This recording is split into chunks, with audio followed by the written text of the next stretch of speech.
साथियों अस्सलाम वालेकुम।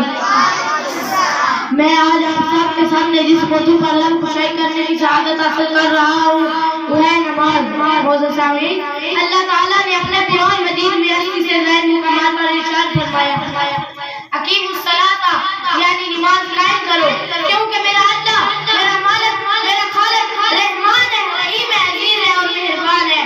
जी हाँ हाज़रीन महफिल, अल्लाह ताला ने अपने बंदों को बार बार एक ही बात कही, ऐ बंदे इस फरीज़े से गाफिल ना हो जाना, क्योंकि नमाज और मुसलमान लाज़िम मलज़ूम है।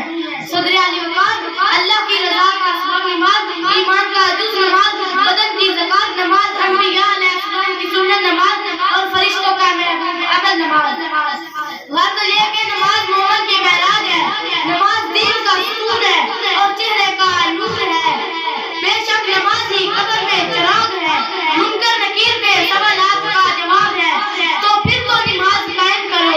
ऐ मेरे रब, मेरी दुआ है कि हम सबको नमाज़ों और सजदों में सही रजू करने वालों में शामिल फरमा दे, आमीन। तो फिर तो नमाज कायम करो, कहीं तुम्हारा शर्म नमरूद, फिरौन, कारून और हामान जैसे बदबख्तों सा ना हो। तो फिर तो नमाज कायम करो, क्योंकि यही मोमिन की महराज है, दीन का सूर है और चेहरे का नूर है। बस अपने करदार का तू बाजी बन जा, जीत ना पाए कोई तुझसे, ऐसी तू बाजी बन जा। तोड़